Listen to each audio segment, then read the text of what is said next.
Plazetan gai jartzaile gisa usu ikusi dugu Salvat Altzugarai, baina lehen aldikoz Xilaban aritu da berriki. Txapelketen gaien aukeraketaren inguruan solastu gara berarekin.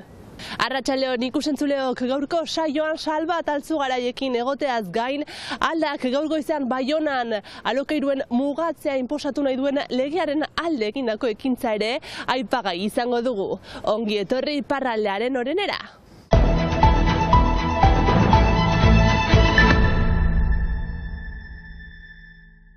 Alokairuen mugatzearen iraunkortza eskatzeko ekintza egin du gaur goizean alda mugimenduak Baionan.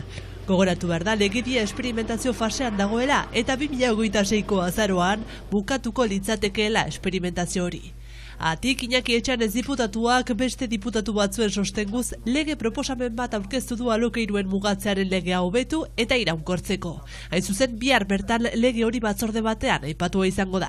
Guk deia egiten diegu diputatuei lege proposamen horren alde egitea eta alokairuen mugatzearen iraunkortzearen eta hobetzearen alde egitea. Legearen esperimentazioa plantan eman denetik emaitza baikorrak ekarri ditu. Aldak urte batez hor lagundu dituen pertsonek, horotarat 45.500 euro erran dezagun irabazi dituzte alokailuen mugatzeari esker, nahi baita haien alokailuak apaldu direla. Bataz bestekoa 2.300 euro dira urtean bakotxarentzat, lagundu ditugun pertsona bakotxarentzat. Horrek erakusten du neurriaren eraginkortasuna, baina jendeak, alokatzaileek desmartxak egiten aldituzte soilik haien kontratua behitzen den epean, eta gaur egun lekukotasuna eman duten pertsonek denek 3 urteko kontratuak dituzte, eta haien kontratuak behituko dira 2027 goiti, ez bada deus egiten, ez dute sekulan alokailuen mugatzearen aplikaziorik ikusiko, eta naiz eta hemen aplikatzen den, haientzat pertsonalki ez da eginen. Erran bezala itxuin barko da jakiteko esperimentazioa bukatu eta legea iraunkorra bilakatzen duten edo ez.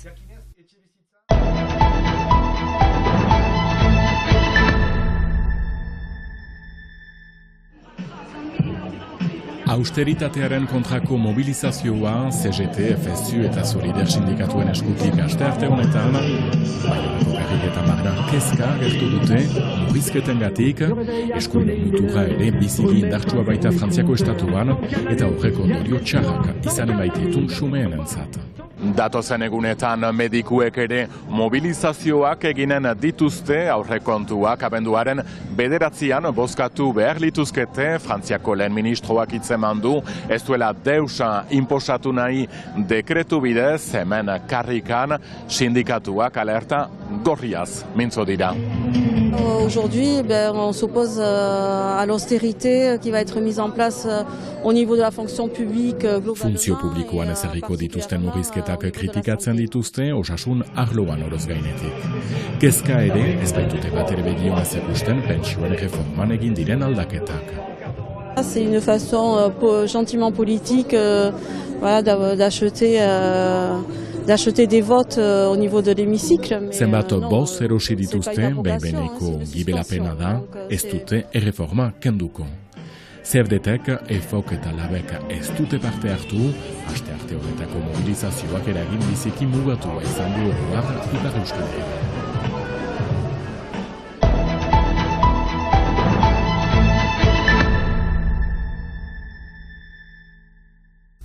Akitania Berri eta Euskal Autonomia Erkidegoaren arteko harreman ekonomiko eta teknologikoak sustatzeko hitzorduak izaten ari da azken egunotan Imanol Pradales lehendakaria.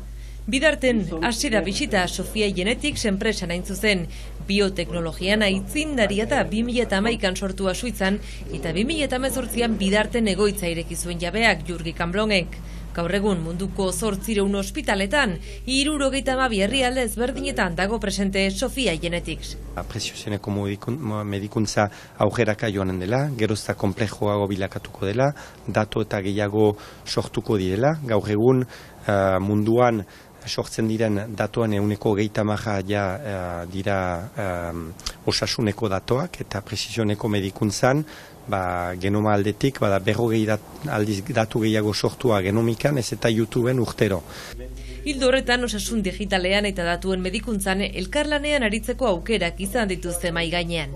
Indala gutxi itxi genuen osasun itunean, gaixotasun arraroen ikerketaraka jasotako konpromisoak ere badaude, eta garatzekoa bada, eta gako bat da, gaur hemen aipatzen zena. Genetika arloan hemen egiten dezutena, beraz, bagoin arte zuekin eduki dugun harremana sakondugu dugula dudarik ez daukat. Bisita hauekin agenda partekatu abiatu dute Akitania Berriak eta Euskadik. 31 enpresekin Akitania Berrira eta hasten garela iparraldetik. Eta indarrak pilatzea ezinbestekoa dela nabarmendu du. Alan Gutze Akitania Berriko presidentarekin eta François Bosch korridore Atlantikoko koordinatzaile europearrarekin ere bildu da lehendakaria trenen konexioak aztertzeko eta Bordele-Hendaia bidearen garapena azaritzeko.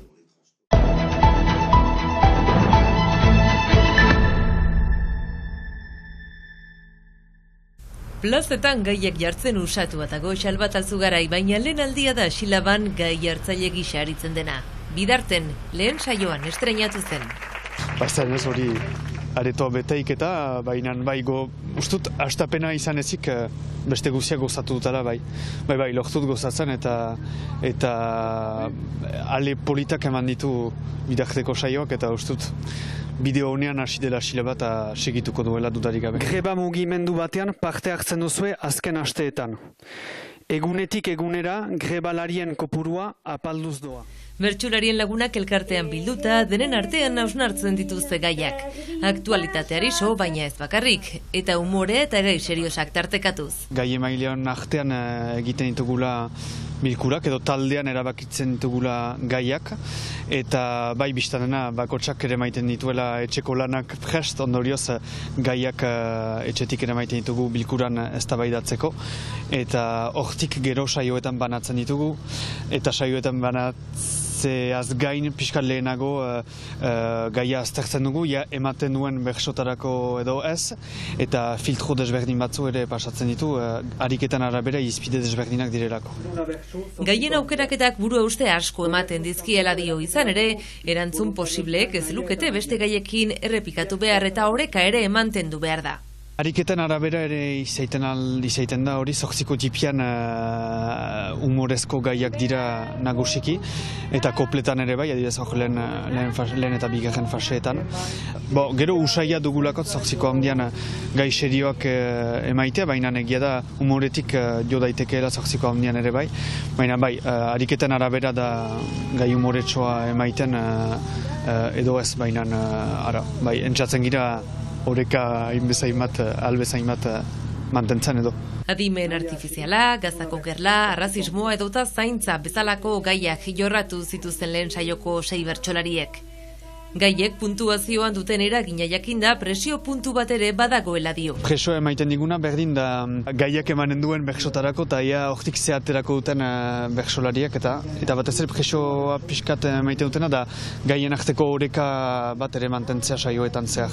Bortxaz aktualitatean pilpilean dabiltzan gai horiek ero entxeatzen gira berso saioetan sakarazten, azken finan gai emaile gisa, baina bertsoari gisa ere lantzen dutena aniz da aktualitatea eta gizarteari konektatua izaitea. Beraz, logikoa da ere olako gaiak sartzea bertso saioetan eta txapelketan zehar. Bai. Izan ere, zerta gaion bat Xalbatentzat? Enetzat gaion bat da, berdin,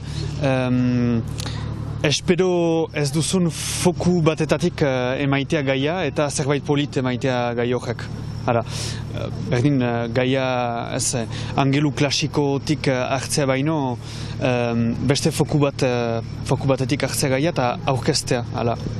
Bidarteko saioan gai hartzaile izateaz gain, Domintxainen eta Ligin ere laguntzaile gisa aritu da, eta bien bitartean, Xilaba badoa aitzina bigarren faserako 18 bertsolariak prest, abenduan zehar, izanen diren saioetarako.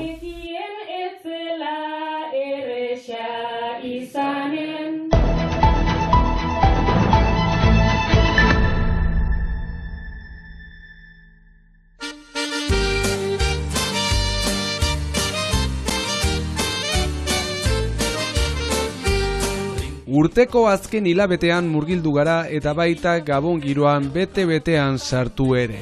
Bizar Zuriren eskutik piztu zituzten Gabonetako argiak Baionan joan den ostiralean eta Gabon giro horretan jarraituko dugu urte hasi arte, urtarrilaren 4 bitartean.